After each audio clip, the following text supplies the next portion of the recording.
guys, it's Queen here, and today is video number 3, day number 5. And I wanted to make this video today and talk about what was that shift that made me say this is some bull crap and it's time to make some changes, because I've been overweight for some time and I've been playing with 60 pounds. I mean, playing with them, like losing them, gaining them, and not being able to break under 200. I think 212 was the lowest I had gone. And what has been the shift that has taken place that I'm like, I'm not cheating. I don't care if I don't lose a pound a day. I don't care if I lose a freaking ounce. I don't care if I stay the same for a day or two. But this is a new lifestyle. And granted, I went on the lifestyle change just 5 days ago because I was in my best friend's wedding and saw this picture where I was like, oh my God, I cannot believe that's me. But realistically, 2 weeks before that, I had started HCG, and I only stayed on it 2 weeks. Number one, because though I've lost with HCG before, like, HCG is not a lifestyle. There's no way you can live that way forever. It is really difficult. It is a very difficult and restrictive way of eating. And I even found myself cheating a bit in there because of hunger, you know? So anyway, the shift though that made me do that HCG, people thought was the wedding, was not the wedding.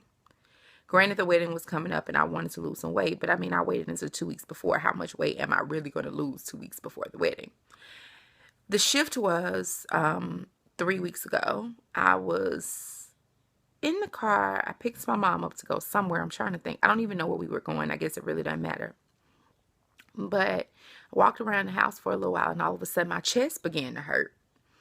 And let me just say that I'm from a medical family. My mom's a nurse and my dad's a pharmacist. And it wasn't just my chest. It was the left side. And granted, I'm aware that you can have gas there. I think I've had gas there. And my chest just began hurting. So it was just like sore and a little achy a little bit at first. And I was like, oh, that's weird. Maybe I got a little cramp there, you know, and I tried to move around a little bit. And I walked around like 5-10 minutes and it was still happening.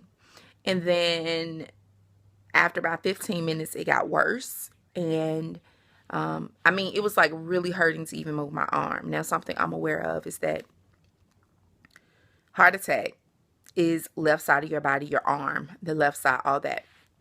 And I remember my mom kept saying, what's wrong with you? Because I like sat in the car a minute before I pulled off, and I was like, my chest hurts. She was like, your chest? I was like, yeah. And I was like, my left side.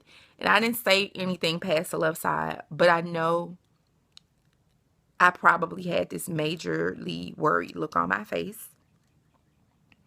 And this is kind of hard for me to talk about because I actually just talked about it with my a friend of mine 2 nights ago. I hadn't discussed it with anybody. And even though this is the highest weight I've ever been, not this, but when I was 287, I had been 282 before. And I've had gas in my chest before. But for some reason this time around, all I could think about was, don't let me be having a heart attack. I'm in my early 30s. God, please don't let me be having a heart attack. That's what I thought about. That's what I was thinking about. Though I didn't verbalize it, I know she was thinking it. So she was like, no, let me run back in the house. Let me get a Prevacid.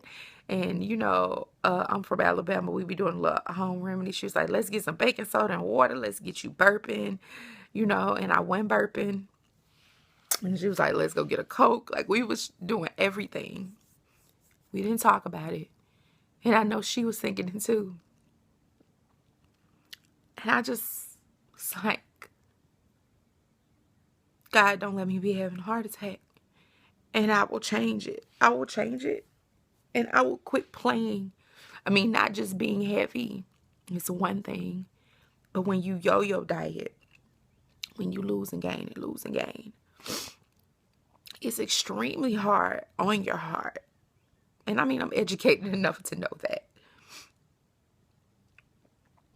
And the fear, it's like, I cannot. And the next morning, I started HCG. Yeah.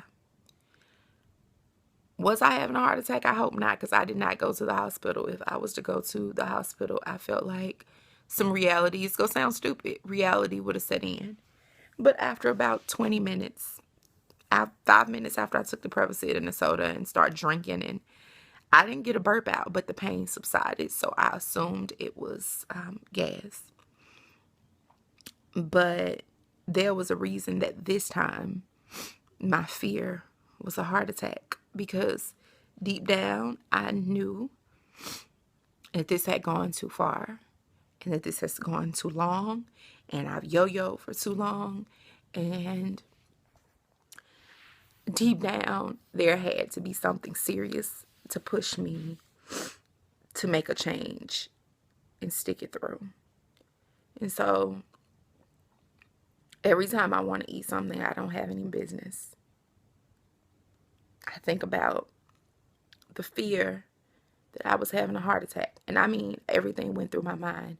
Open heart surgery, and oh my God, I have a 7-year-old, and I'm all he has, and I can't leave here. And the fear was enough for me to say, no more, no more. So that was the factor. And that's when I knew there had to be a change. So no matter how difficult or hard this gets, I have to keep in mind that I don't want to die. I have to keep in mind that I want to be as healthy as possible for a child that I love with all my heart. He needs his mommy. And the world needs me. You know, I swear I'm a guru. The world needs me and encouragement, and the world needs all of us. And I just happen to recognize the world needs me because I was here to play a major part and encourage and teach. And maybe this is a part of my journey. I'm not meant to die right now. I'm holding on to that. Yep, that was why. I'll talk to you guys tomorrow.